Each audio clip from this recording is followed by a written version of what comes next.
diri. Saya Desmond Tunisa dengan NIM 24 Saya Adi Raffi Rizky dengan NIM 2415 Saya Fauzan Juliana dengan NIM 24 Saya Muhammad Sofian Arfiansyah dengan NIM 24 Saya Nopal Feren dengan NIM 3 digit terakhir 021.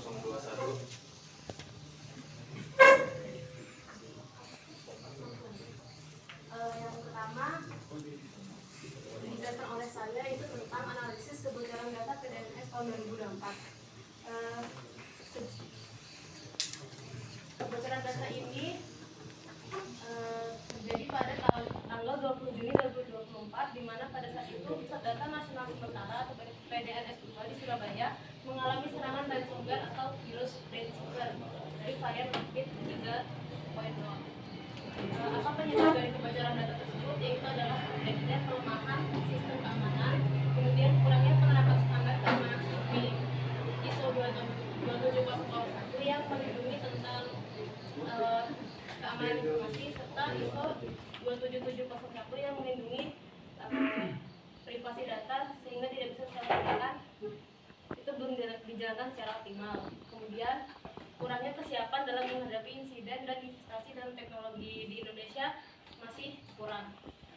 Apa saja data yang terdampak? Yaitu ada 282 instansi yang datanya mengalami gangguan, kemudian gangguan di layanan imigrasi, hilangnya data pendaftar KIP kuliah, kemudian gangguan pada 47 layanan Kemendikbudristek, dampak kritis dan mayor, dan penurunan kepercayaan publik pada pemerintah. Berikut ini adalah contoh poster-poster yang membahas tentang berita kebocoran data tersebut. Nah, ini adalah alur kebocoran data pada Juni 2024, yaitu pertama kalinya gangguan ini disebabkan oleh instalasi file malicious yang menghapus file sistem penting dan menghentikan layanan. Kemudian pada pukul 00.55 WIB, Windows Defender mendeteksi ada anomali dan sistem mengalami crash dan tidak bisa beroperasi. Kemudian pada pukul 4 WIB, instansi pertama yang melaporkan adanya gangguan yaitu Direktorat Imigrasi Kemenkumham yang mengalami kegagalan layanan. Kemudian pada Kamis tanggal 20 Juni 2024 pada pagi hari, Dirjen Aktika Kominfo Samuel Abrijani Pangeran menyatakan adanya gangguan serius pada PDNS yang berdampak kepada layanan publik. Kemudian pada Senin 24 Juni 2024, Kepala BSSN menyatakan adanya serangan dari ransomware jenis Rapid 3.0 yang menggunakan varian baru bernama Bensugar.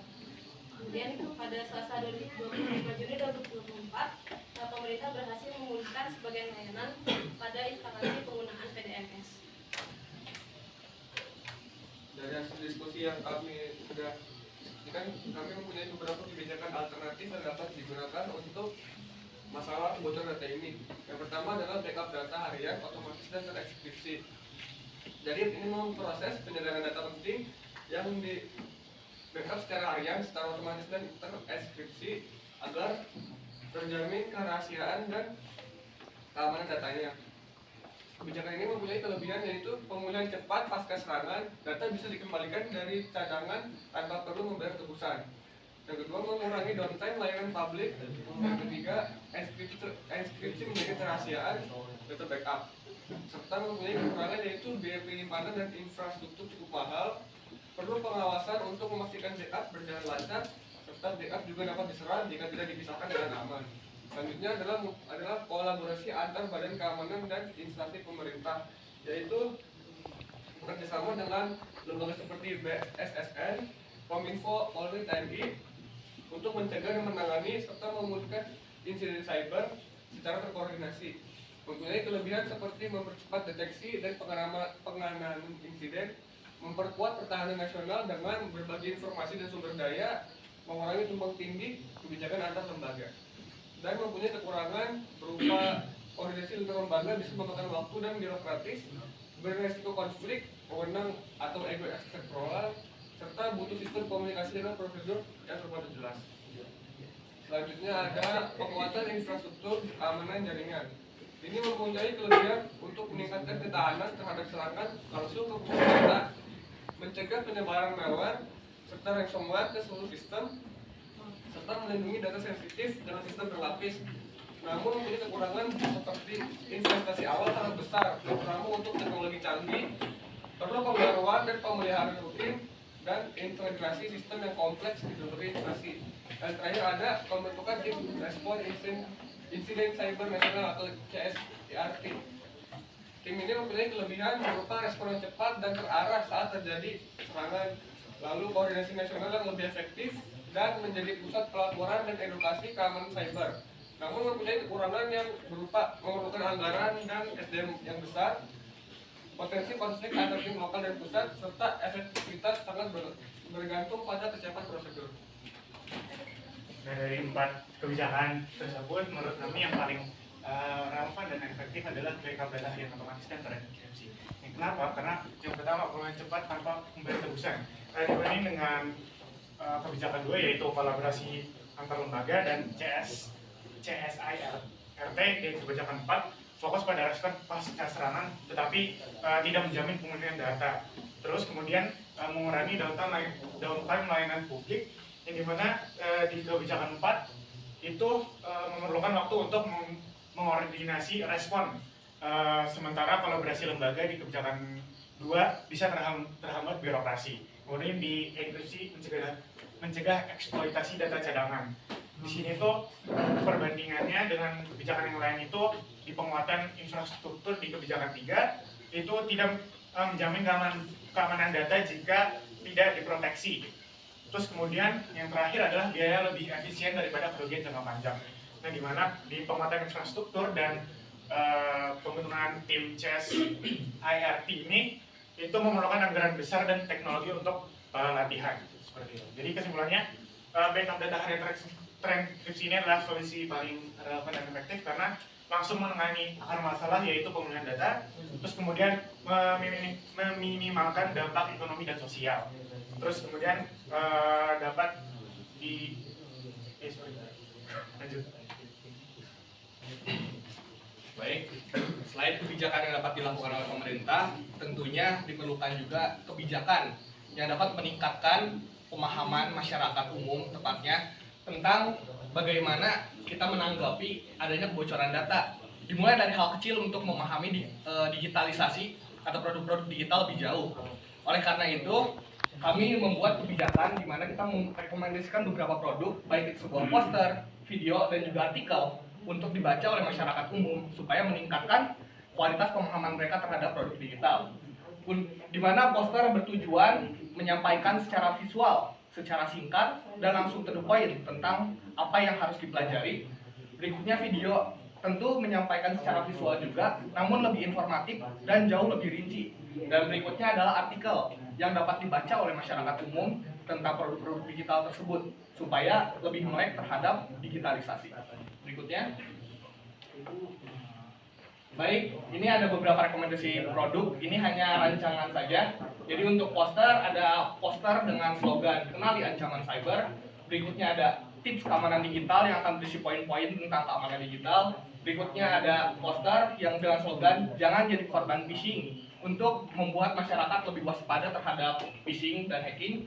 Berikutnya adalah poster "Lindungi Anak di Dunia Maya", karena pada zaman sekarang sudah banyak fitur-fitur AI yang dapat menyalahgunakan wajah atau mungkin data-data orang lain secara mudah. Berikutnya, ini untuk video. Video ini ada banyak bentuknya, tapi di sini yang saya masukkan ada 4. Apa itu keamanan cyber? Karena berhubungan langsung dengan masalah yang kita bahas. Berikutnya, cara melindungi data pribadi, dimulai dari hal kecil. Berikutnya adalah simulasi serangan phishing. Ini menjelaskan simulasi bagaimana phishing itu dilakukan supaya masyarakat lebih paham dan juga lebih waspada. Dan berikutnya adalah peran keamanan cyber dalam ketahanan nasional, dan ini yang mulai lebih general lagi, tingkatnya lebih tinggi lagi. Berikutnya, dan artikel juga tentu ada banyak sekali, dan 4 yang saya dapat ambil di sini adalah berikut ini, mungkin bisa dibaca saja. Oke, jadi sekian untuk rekomendasi produknya, dan ini ada beberapa contoh produk yang kita buat yang akan disampaikan oleh Noval. Terima kasih. Baiklah, Selanjutnya setelah Sofian menjelaskan rekomendasi produk dalam bentuk poster, artikel, dan video, ini adalah contoh produk dalam bentuk implementasi realnya, di mana di sini ada tiga poster, di mana poster ini bertipe poster slogan, di mana yang pertama berisi kata-kata kuasai teknologi, jaga negeri ini, yang kedua cyber aman, negara kuat, lindungi data dan jaga bangsa, backup sekarang, aman kemudian, tanpa SDM cyber unggul, tidak ada ketahanan digital, jangan bersih siapapun, terapkan zero trust sekarang. Yang ketiga, Indonesia darurat cyber. Nah, ketiga ini sebenarnya memiliki tujuan yang identik, di mana sama-sama meningkatkan awareness pada masyarakat terkait pentingnya menjaga keamanan data nasional dan pentingnya juga menjaga keamanan data pribadi. Selanjutnya, di sini ada poster juga, tapi namun ini berbeda dengan poster sebelumnya, di mana dua poster ini bertipe infografik, di mana poster pertama itu berisi info mengenai bagaimana sih solusi ketahanan digital nasional di Indonesia, di mana ada 3 poin. Yang pertama ada permasalahannya, di mana ancaman ketahanan nasional dari kebocoran data, yang kedua itu solusi yang dapat diterapkan, dan yang ketiga itu rekomendasi aksi yang dapat dilakukan oleh pemerintah dan masyarakatnya. Nah, yang poster yang kedua ini, poster infografik yang kedua ini berisi tentang informasi tentang standar manajemen keamanan informasi yang bertujuan untuk mengelola keamanan informasi yang ada di Indonesia, di mana di sini ada 2 ISO atau International Standardization Organization, di mana ada yang versi 2013 dan ada versi 2022, di mana yang versi 2022 ini diperbarui lagi dengan adanya Undang-Undang Nomor 27 Tahun 2022 tentang Perlindungan Data Pribadi.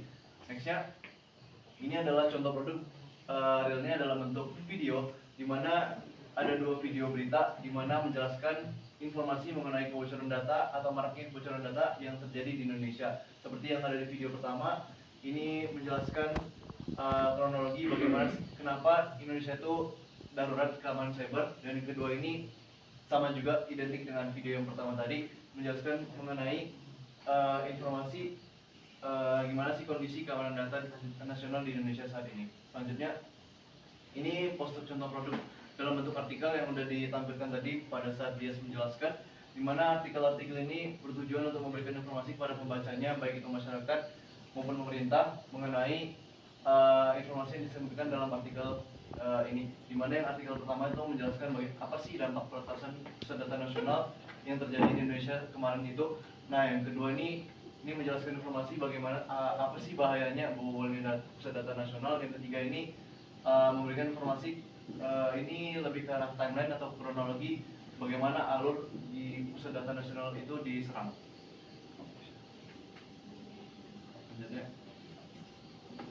Oke, mungkin udah habis slide-nya. Mungkin saya cukupkan sampai di sini saja untuk penjelasan materi dari kelompok kami. Mungkin dari teman-teman sekalian ada yang mau ditanyakan?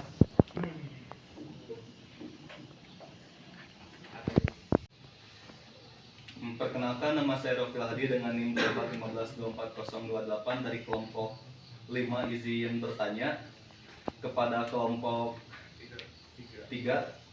Nah, tadi itu ada beberapa kebijakan gitu alternatif yang dikemukakan oleh kelompok 3.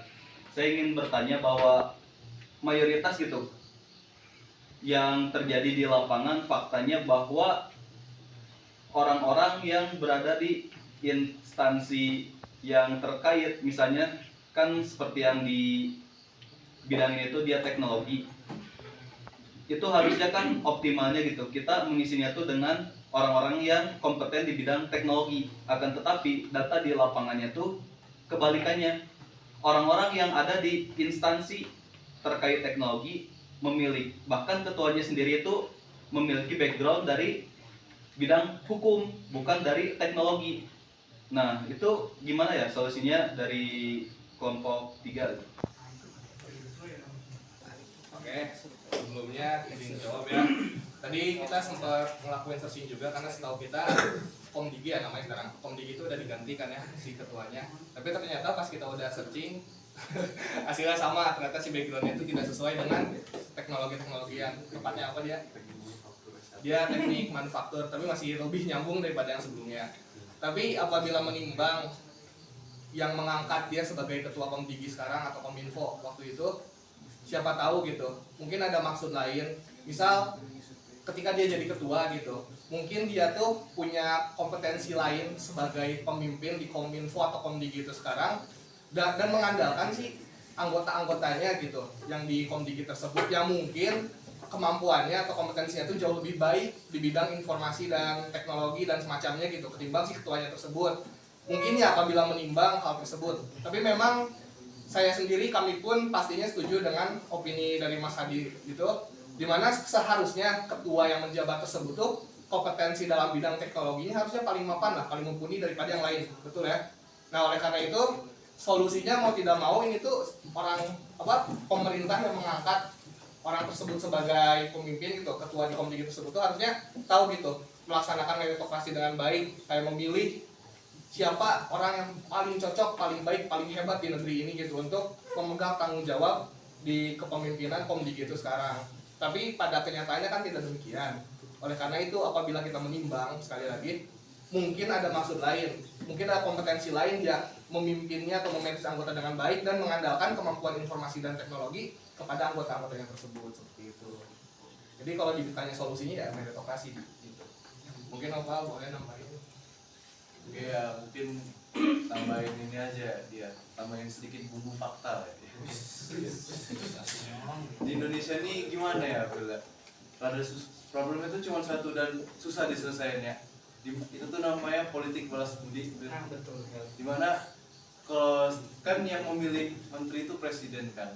Sebelum presiden terpilih itu presiden ada kampanye kan. Yang membantu presiden kampanye siapa?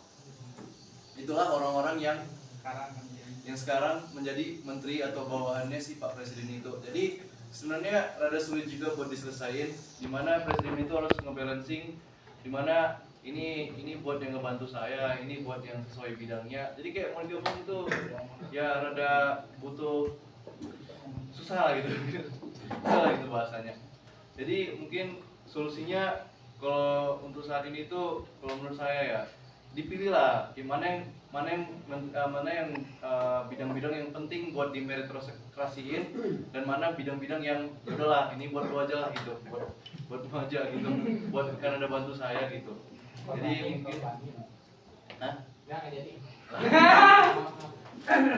jadi kurang lebih seperti itu sih, karena pada saat kampanye presiden kan juga masih butuh bantuan juga dari komisi-komisi dari baik itu instansi DPR dan lain-lainnya, kurang lebih seperti itu. Berarti dia Sekian dari kelompok kami, terima kasih atas perhatiannya. Assalamualaikum. Assalamualaikum.